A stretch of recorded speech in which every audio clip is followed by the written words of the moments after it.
জানিয়ে দিব আজকের বাংলার চাঞ্চল্যকর সংবাদ। শুরুতেই সংবাদ শিরোনাম। জননেত্রী শেখ হাসিনার নেতৃত্বে আওয়ামী লীগ দেশে ফিরছে, আসাদুজ্জামান খান কামাল থাকছে প্রতিবেদনে।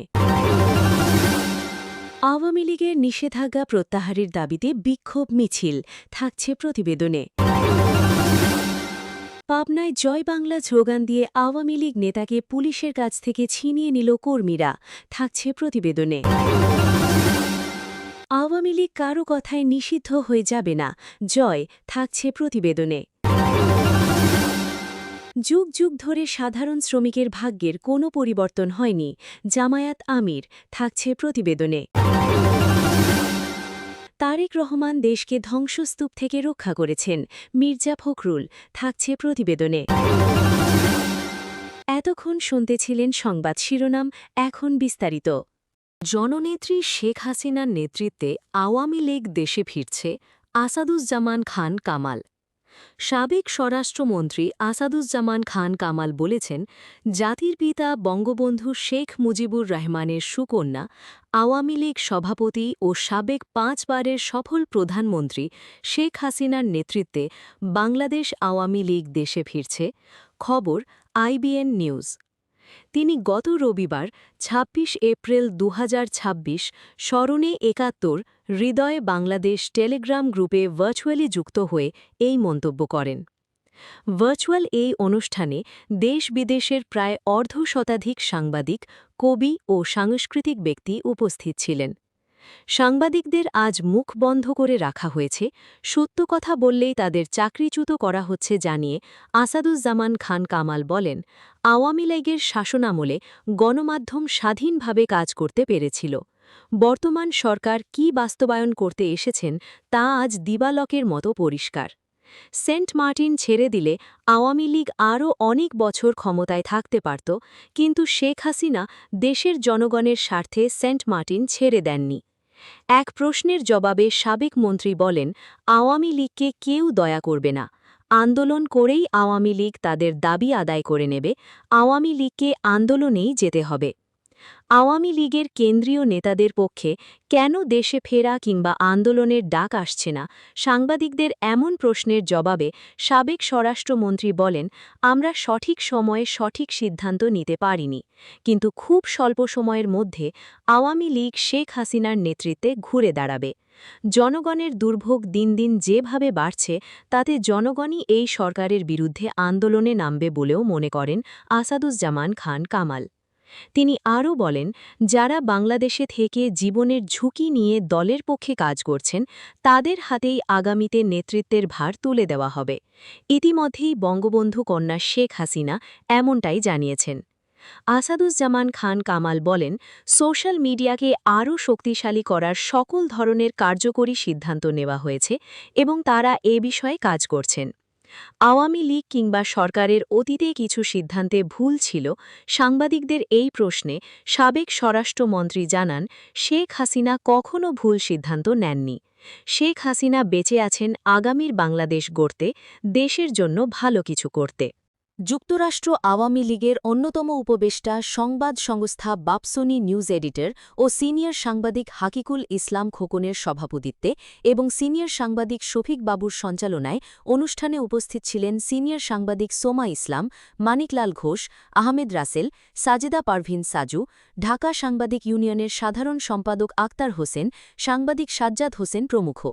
অতিথি হিসেবে উপস্থিত থেকে বক্তব্য রাখেন বাংলাদেশ কৃষক লীগের সাধারণ সম্পাদক উম্মে কুলসুম স্মৃতি, নোয়াখালী জেলা আওয়ামী লীগের সাধারণ সম্পাদক শহীদুল্লাহ খান সোহেল, জগন্নাথ বিশ্ববিদ্যালয়ের অধ্যাপক ড GM তরিকুল ইসলাম। সভার শুরুতে ১৯৫২-র ২১শে ফেব্রুয়ারি মহান ভাষা আন্দোলন থেকে শুরু করে ৬২, ৬৪-র ৬ দফা, ১১ দফা শিক্ষা আন্দোলন ও স্বাধিকার আন্দোলন, ৬৯-এর গণ অভ্যুত্থান, আগরতলা ষড়যন্ত্র মামলা, ৭১-এর মহান মুক্তিযুদ্ধ, ৭৫-এর ১৫ই আগস্ট, সপরিবারে জাতির পিতা বঙ্গবন্ধু শেখ মুজিবুর রহমান, ২০০৪-এর ২১শে আগস্ট শেখ হাসিনার উপর গ্রেনেড হামলা, ১৯৭৫-এর ৩রা নভেম্বরের ঢাকা কেন্দ্রীয় কারাগারের জাতীয় ৪ নেতার নিষ্ঠুর হত্যাকাণ্ড, ২০২৪-এর ৫ আগস্ট সহ আজ পর্যন্ত স্বৈরাচার বিরোধী এবং সকল গণতান্ত্রিক আন্দোলনে শহীদ বীর মুক্তিযোদ্ধা ও আত্মত্যাগী বীর এবং সম্ভ্রমহালা ২ লক্ষাধিক মা বোনদের প্রতি শ্রদ্ধা জানিয়ে 1 মিনিট নীরবতা পালন করা হয়। পাবনায় জয় বাংলা স্লোগান দিয়ে আওয়ামী লীগ নেতাকে পুলিশের কাছ থেকে ছিনিয়ে নিল কর্মীরা। পাবনায় জয় বাংলা স্লোগান দিয়ে আওয়ামী লীগ নেতাকে পুলিশের গাড়ি থেকে ছিনিয়ে নিয়েছে কর্মীরা। এ সময় পুলিশের 5 সদস্য আহত হয়েছে। রবিবার 2 এপ্রিল বিকেলে সুজানগর উপজেলার মথুরাপুর গ্রামে এ ঘটনা ঘটে। ছিনিয়ে ওই নেতা হলেন আব্দুল ওয়াহাব, মথুরাপুর এলাকার মৃত জাহেদ আলী শেখের ছেলে। তিনি সুজানগর উপজেলা আওয়ামী লীগের সভাপতি, সাবেক উপজেলা চেয়ারম্যান ও সাবেক পৌর মেয়র ছিলেন। তিনি বৈষম্য বিরোধী ছাত্র আন্দোলনে হামলার মামলার এজাহারভুক্ত আসামি। পুলিশ জানায়, বিকেলে আব্দুল ওয়াহাবের বাড়ি সংলগ্ন মথুরাপুর মসজিদে নামাজ শেষে বের হলে সুজানগর থানা পুলিশের একটি দল তাকে গ্রেফতার করে গাড়িতে ওঠায়। এ সময় গাড়িটি ঘিরে ধরেন বেশ কয়েকজন লোকজন। তারা পুলিশকে আব্দুল ওয়াহাবকে ছেড়ে দিতে বলেন, কিন্তু তাতে পুলিশ রাজি না হলে লোক জড়ো হয়ে জয় বাংলা স্লোগান দিয়ে তাকে গাড়ি থেকে জোর করে ছিনিয়ে নেয়। পাবনার পুলিশ সুপার মোর্তজা আলী খান জানান, গোপন সংবাদের ভিত্তিতে অভিযান চালিয়ে তাকে গ্রেফতার করে। গ্রেফতারের পর লোকজন তাকে পুলিশের গাড়ি থেকে ছিনিয়ে নিয়েছে।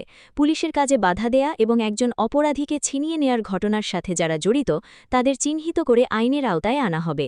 তিনি আরও বলেন, তাকে পুনরায় ধরতে আমাদের অভিযান অব্যাহত রয়েছে। খুব শিগগিরই তাকে গ্রেফতার করা হবে। আওয়ামী লীগ কারও কথায় নিষিদ্ধ হয়ে যাবে না।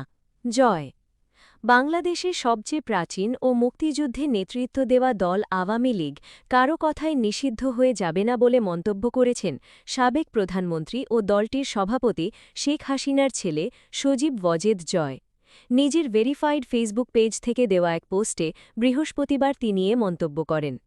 পোস্টে জয় লেখেন, অনির্বাচিত ও অসাংবিধানিকভাবে ক্ষমতা দখল করা ইউনূস বর্তমানে বাংলাদেশের সবচেয়ে বড় ফ্যাসিস্ট। বাংলাদেশের সবচেয়ে প্রাচীন ও মুক্তিযুদ্ধের নেতৃত্ব দেওয়া দল কারও কথাই নিষিদ্ধ হয়ে যাবে না। আওয়ামী লীগকে নিয়ে বাংলাদেশের অন্তর্বর্তী সরকারের প্রধান উপদেষ্টা ড মোহাম্মদ ইউনূসের সাম্প্রতিক এক বক্তব্যের পরিপ্রেক্ষিতে তিনি এ প্রতিক্রিয়া দেন। যুক্তরাজ্যের প্রভাবশালী সংবাদমাধ্যম ফাইন্যান্সিয়াল টাইমসকে দেওয়া সাক্ষাৎকারে প্রধান উপদেষ্টা ড মোহাম্মদ ইউনূস বলেন, ক্ষমতাচ্যুত কর্তৃত্ববাদী শাসক শেখ হাসিনার রাজনৈতিক দল আওয়ামী লীগ ফ্যাসিবাদের সব বৈশিষ্ট্য প্রকাশ করছে। দেশের রাজনীতিতে এ দলের এখন কোনো জায়গা নেই। পত্রিকাটি বলেছে, এ বক্তব্যের মধ্য দিয়ে বাংলাদেশের সবচেয়ে পুরনো ও বৃহৎ রাজনৈতিক দল আওয়ামী লীগের বিরুদ্ধে কঠোর পদক্ষেপ নেওয়ার পক্ষে অবস্থান স্পষ্ট করলেন শান্তিতে নোবেলজয়ী এই অধ্যাপক। ছাত্র জনতার অভ্যুত্থানের মুখে গত 5 আগস্ট ক্ষমতাচ্যুত হয়ে ভারতে চলে যান দলটির প্রধান ও টানা 15 বছরের বেশি প্রধানমন্ত্রী পদে থাকা শেখ হাসিনা। যুগ যুগ ধরে সাধারণ শ্রমিকের ভাগ্যের কোনো পরিবর্তন হয়নি। জামায়াত আমির জামায়াতে ইসলামীর আমির ড শফিকুর রহমান বলেছেন, যুগ যুগ ধরে রাজনৈতিক নেতা-নেত্রীর অবস্থানের পরিবর্তন হলেও সাধারণ শ্রমিকের ভাগ্যের কোনো পরিবর্তন হয়নি। শুক্রবার 1 মে বিকেল 3টায় রাজধানীর বাইতুল মুকাররম দক্ষিণ গেটে শ্রমিক কল্যাণ ফেডারেশন আয়োজিত সমাবেশে তিনি এ মন্তব্য করেন। ড শফিকুর রহমান বলেন, বামপন্থীরা শ্রমিকদের নিয়ে আন্দোলন শুরু করলেও অনেক সময় আন্দোলন শক্তিশালী হলে তারা নিজেদের সুবিধা নিয়ে সন্তুষ্ট হয়ে যায়, ফলে শ্রমিকদের বাস্তব অবস্থার কোনো পরিবর্তন ঘটে না। তিনি আরও বলেন, সারা বছর শ্রমিক অধিকারের কথা বলা হলেও বাস্তবায়নের সময় তা উপেক্ষিত থাকে। শ্রমিকদের উন্নয়ন ছাড়া দেশের প্রকৃত উন্নয়ন সম্ভব নয়। জামায়াত আমির বলেন, মালিক ও শ্রমিকের মধ্যে সুসম্পর্ক গড়ে তুলতে পারলেই শিল্প খাতে অগ্রগতি সম্ভব, তাই এই সম্পর্ককে সর্বোচ্চ গুরুত্ব দিতে হবে। তিনি অভিযোগ করেন, দেশের অভ্যন্তরের শ্রমিকদের পাশাপাশি প্রবাসী শ্রমিকরাও নানা ধরনের অবহেলা ও বঞ্চনার শিকার। রেমিট্যান্স যোদ্ধাদের অধিকার নিশ্চিত করার দায়িত্ব দূতাবাসগুলির হলেও অনেক ক্ষেত্রে তাদের কার্যক্রমে প্রবাসীরা ভোগান্তির মুখে পড়ছেন। তারেক রহমান দেশকে ধ্বংসস্তূপ থেকে রক্ষা করেছেন, মির্জা ফখরুল। বিএনপির মহাসচিব ও স্থানীয় সরকারমন্ত্রী মির্জা ফখরুল ইসলাম আলমগীর বলেছেন, বিএনপি চেয়ারম্যান ও প্রধানমন্ত্রী তারেক রহমান মানুষের হৃদয় জয় করে একের পর এক সাফল্য অর্জন করেছেন। আই হ্যাভ আ প্ল্যান কর্মসূচি নিয়ে রাষ্ট্র কাঠামো গড়ে তুলছেন। তিনি শুধু প্রধানমন্ত্রী নন, মেহনতি মানুষের প্রতীক। তিনি দেশকে ধ্বংসস্তূপ থেকে রক্ষা করেছেন। ব্যাংক ও অর্থনীতি ধ্বংস হয়েছিল, তা পুনর্গঠন করেছেন। শুক্রবার ১ম মে মহান মে দিবস উপলক্ষে রাজধানী নয়াপল্টনে বাংলাদেশ জাতীয়তাবাদী শ্রমিক দল আয়োজিত শ্রমিক সমাবেশে বিশেষ অতিথির বক্তব্যে তিনি এসব কথা বলেন। সমাবেশে প্রধান অতিথি ছিলেন প্রধানমন্ত্রী ও বিএনপি চেয়ারম্যান তারেক রহমান। মন্ত্রী মির্জা ফখরুল বিগত আন্দোলনে নিহত শ্রমিকদের স্মরণ করেন এবং হকারদের পুনর্বাসনের উদ্যোগ নেওয়ায় প্রধানমন্ত্রীকে ধন্যবাদ জানান।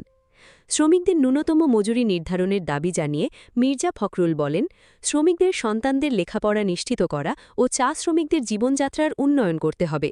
গতকাল অর্থাৎ ৩০ এপ্রিল সংসদে সত্যিকারের একজন রাষ্ট্রনায়কের মতো বক্তব্য রেখেছেন। তিনি একটি সমৃদ্ধ বাংলাদেশ করতে চান। তিনি সেই নেতা ও নেত্রীর সন্তান যারা সবসময় গণতান্ত্রিক রাষ্ট্র বিনির্মাণ করেছেন।